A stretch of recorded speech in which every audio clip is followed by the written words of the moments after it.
भारत के मध्य भाग में पूर्व से पश्चिम की ओर बहने वाली मध्य प्रदेश और गुजरात की एक मुख्य नदी है नर्मदा।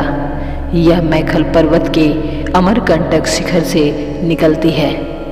वैसे तो आमतौर पर सभी नदियों से कोई न कोई कथा जुड़ी हुई है, लेकिन पुण्य सलीला, मेकल सुता, माँ नर्मदा इनमें सबसे भिन्न है। गंगा सहित अन्य नदियाँ जहाँ पश्चिम से पूर्व की ओर बहते हुए बंगाल की खाड़ी में गिरती है, वहीं नर्मदा नदी बंगाल की खाड़ी के बजाय अरब सागर में जाकर मिलती है। इस नदी के उल्टी दिशा में बहने के पीछे माँ नर्मदा की एक दुखद और मार्मिक प्रेम कथा है, जिसे हम वीडियो के अंत में जानेंगे। इससे पहले हम माँ नर्मदा से जुड़े अनेक ऐसे रोचक तथ्यों के बारे में जानेंगे जिसके बारे में आमतौर पर जानना संभव नहीं होता। आइए जानते हैं क्यों कही जाती है नर्मदा शिव सुता। पुराणों में ऐसा बताया गया है कि इनका जन्म एक 12 वर्ष की कन्या के रूप में हुआ था। समुद्र मंथन के बाद भगवान शिव के पसीने की एक बूंद धरती पर गिरी, जिससे माँ नर्मदा की उत्पत्ति हो गई। इसी वजह से इन्हें शिव सुता भी कहा जाता है। आइए जानते हैं क्यों है नर्मदा के हर कंकड़ में शंकर। कहा जाता है नर्मदा ने कई हजार सालों तक तपस्या की। इससे भगवान शिव ने प्रसन्न होकर उन्हें दर्शन दिया। इसके बाद नर्मदा ने उनसे कई वरदान प्राप्त किए, जिसमें से एक था नर्मदा में पाए जाने वाले पाषाणों के शिवलिंग होने का वरदान। यही वजह है कि नर्मदा में पाए जाने वाले शिवलिंग को बिना प्राण प्रतिष्ठा के ही पूजा जाता है। कहा भी जाता है कि नर्मदा के हर कंकड़ में है शंकर। इसके अलावा प्रलय में भी अविनाशी होने और विश्व में एकमात्र पाप नाशिनी होने का वरदान भी माँ नर्मदा ने भगवान शिव से प्राप्त किया। इतना ही नहीं, नर्मदा ने एक और वरदान प्राप्त किया, और वो था माँ नर्मदा के तट पर भोले पार्वती के साथ ही सभी देव देवताओं के वास करने का वरदान। नर्मदा ही इकलौती नदी है जिसकी परिक्रमा की जाती है।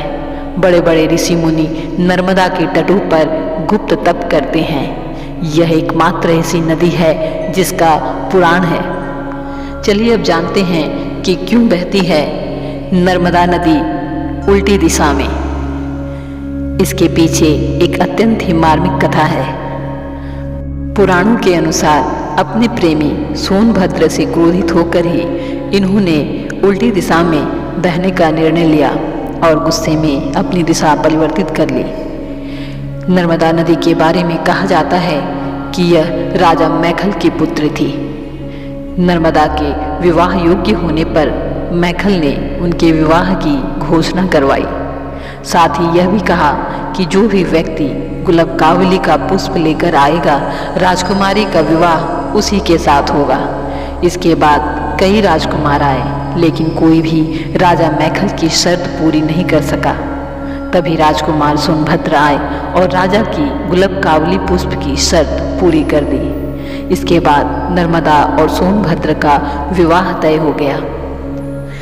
राजा मेखल ने जब राजकुमारी नर्मदा और राजकुमार सोनभद्र का विवाह तय किया, तो राजकुमारी की इच्छा हुई कि वह एक बार तो उन्हें देख ले।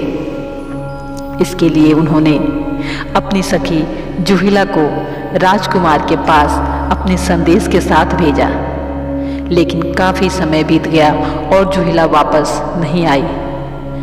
इसके बाद तो राजकुमारी को चिंता होने लगी और वह उसकी खोज में निकल गई। तभी वह सोनभद्र के पास पहुंची और वहां जुहिला को उनके साथ देखा। यह देखकर उन्हें अत्यंत क्रोध आया। इसके बाद ही उन्होंने आजीवन कुंवारी रहने का प्रण लिया और उल्टी दिशा में चल पड़े। कहा जाता है कि तभी से नर्मदा अरब सागर में जाकर मिल गई। जबकि अन्य नदियों की बात कहें तो सभी नदियाँ बंगाल की खाड़ी में मिलती हैं।